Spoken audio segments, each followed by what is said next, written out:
2 दिन पहले उनकी शादी की 8वीं सालगिरह थी, लेकिन हिरेन भूल गया और ऊपर से घर भी लेट आया। फिर तो कहना ही क्या, बहुत झगड़े थे दोनों उस दिन। गुस्सा ठंडा हो जाने पर हिरन ने अपनी पत्नी को मनाने की कोशिश भी की, लेकिन मैडम तो मैडम होती है, मर्जी चाहे माफ़ करे न चाहे ना करे।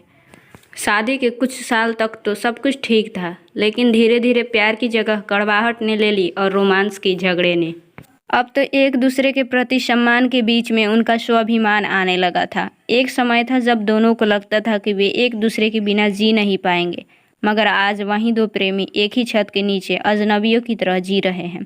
आखिर कोई अपनी मैरिज एनिवर्सरी कैसे भूल सकता है? वह मुझे अब पहले जितना प्यार नहीं करता। सोफे पर बैठी त्रिवेणी के मन में ख्याल आया।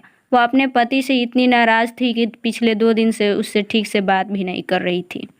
तभी दरवाजे की घंटी बजी। उसने जाकर दरवाज़ा खोला। सामने बारिश में भीगा हुआ हिरेन खड़ा था। हाथों में फूलों का गुलदस्ता था और चेहरे पे मुस्कान। लेकिन त्रिवेणी अभी भी माफ़ करने के मूड में नहीं थी। उसने गुलदस्ते को नीचे फेंक दिया और फिर से झगड़ने लगी।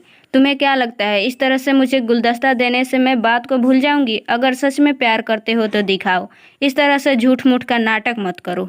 हिरेन कुछ बोलता उससे पहले घर के अंदर से मोबाइल की घंटी बजने की आवाज़ सुनाई दी। त्रिवेणी ने अंदर जाकर फ़ोन अपने हाथ में लिया और कॉल करने वाले का नंबर देखा।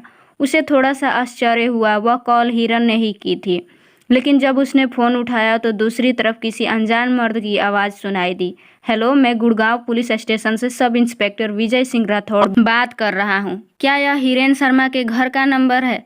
जी हाँ। क्या कोई प्रॉब्लम है? मुझे खेद है, लेकिन एक दुर्घटना हुई है जिसमें एक आदमी की मृत्यु हो गई है।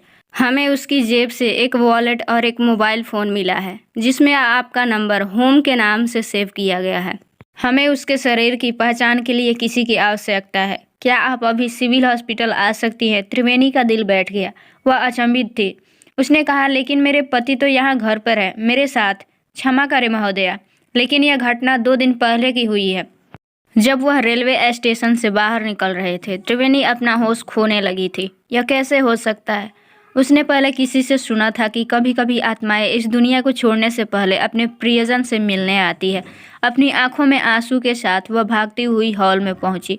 हिरन वहां नहीं था। पुलिस वाला सही कह रहा था।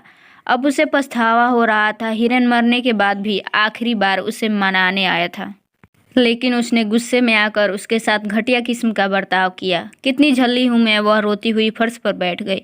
उसने अपना मौका खो दिया था हमेशा के लिए। उसे पुराने दिनों की घटनाएं याद आने लगी। वो शादी से पहले की रोमांटिक लव स्टोरी और हिरन का थिएटर के अंदर सबके सामने शादी के लिए प्रपोज करना, आधी रात को उसके लिए अपने हाथों से मैगी बनाना और अपनी बेसुरी आवाज़ में अरिजीत सिंह के गाने गाना, मानो सब कुछ उसकी आंखों के सामने हो रहा था। त्रिवेणी ने अपनी आंखें बंद कर ली और भगवान से प्रार्थना करने लगी। हे भगवान, बस एक बार मिला दो मुझे उससे, ताकि मैं उससे बता सकूं कि मैं उससे कितना प्यार करती हूँ।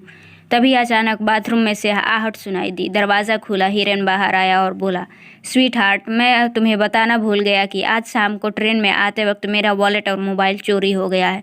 त्रिवेणी दौड़ती हुई उसके पास गई और गले लिपट गई।